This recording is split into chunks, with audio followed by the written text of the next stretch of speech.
And what's up, brother? Hey, much better, much better, much better with building torque with your legs. The one thing I don't know if you just forgot, I know I gave you a lot of tips, was just building a little torque here with this overhand gripped arm. This arm here is already building torque because your elbow pit is turned out, so it's winding that joint up naturally because we have an underhand grip. But with the overhand grip, we really gotta focus on trying to turn that elbow pit out like you're trying to break the bar in this video with your left hand. Now make sure also too that when you deadlift, don't always have the left hand overhand and the right hand underhand. Make sure you switch those grips with each set. And try and remember with each day, okay, if on Tuesday you started with your left hand overhand, then the next day you lift, start with your right hand overhand. You got me? So try and make sure you're switching that up and not always defaulting to the same position every time, or setting up the same setup position every time. But remember to make sure you're creating torque here in this shoulder, winding the shoulder joint up, because this one's wound up but this one's not. And this is a big lift for the lat, which is right here under your armpit. So we want to wind that shoulder joint up so we give that lat a chance to, or take the pressure off that lat, stabilizing the shoulder joint. But much better, dude. I mean, these are small little things that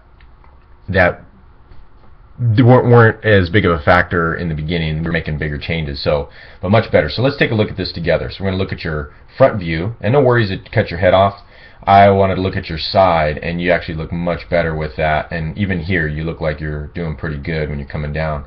Now I'm looking at this right here with your legs. Looks great. The torque. Every once in a while, like we're getting tired. See right there, you can see. Let's see. See that your knees will come in a little bit. They'll bow in. And that's okay. That's why I want you to give me reps of your last couple sets so that I know that we can make the invisible visible when you're tired, your default position. But you can see, if I slow this down a little bit, see those knees bow in right there? So really, as you're coming down, you're sticking that butt out there. Really keep that torque. Keep torque. Fight to get that torque and wind that femur, the top of the femur, in that hip socket. Really wind it up. Wind. But much better. At the start, we push it out there. Boom, those knees go out. And then we get, I mean, that looks so good. See there how our knees come in a little bit? You see that again? One more time. We'll slow it down. Okay, watch the knees come in a little bit. Okay, then they push out as you come down.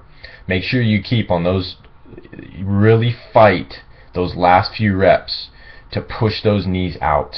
Get that torque. Screw those feet in the ground. Create that torque the whole time. That one was a little better. Okay, but see we're getting tired now. You finished there. Okay, so let's look at your sideways view. Much better. Head position looked better, even though it looked like you were pretty good when you came to the top. I think that's an easy fix with the head position, trying to keep it in line with the spine the whole time. Much better, and that's why I have you patterning it with the dowel stick in the beginning. Pattern the deadlift before you actually do the deadlift, so that you can get the idea of that one joint rule of just moving at your hip and keeping your head in line with the stick when you do that patterning. So that's why I have you do that. So let's look at your sideways view. Front looked great.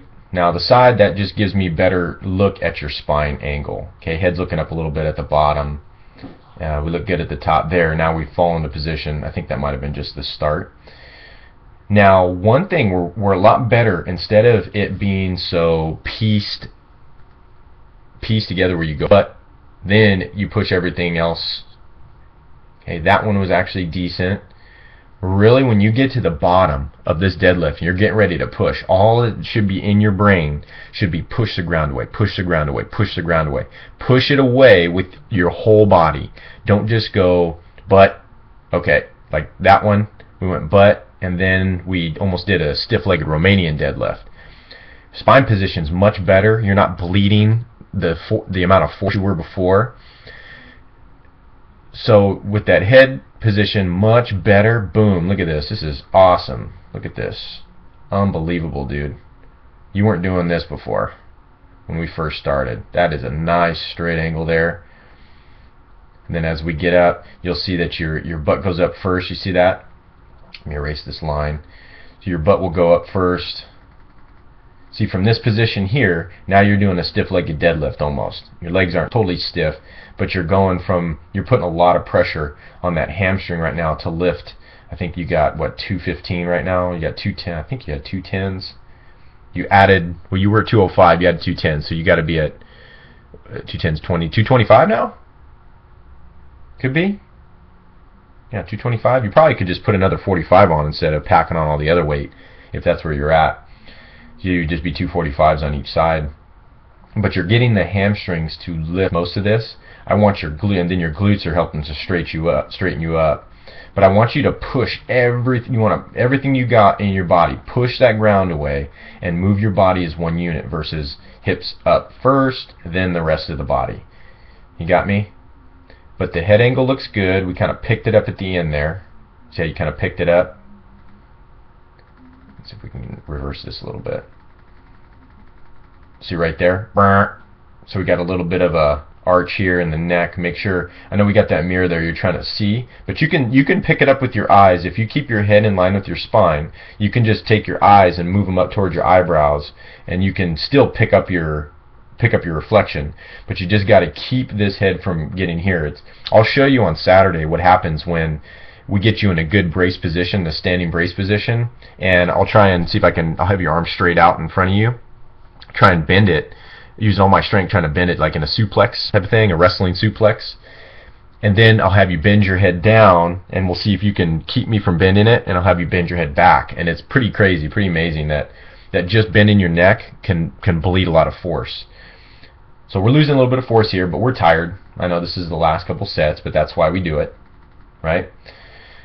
But overall, pretty good. So work on this next time, pushing the ground away from the bottom, keeping that head in line, doing so much better. You're probably about 80%. See, look at that. It's nice.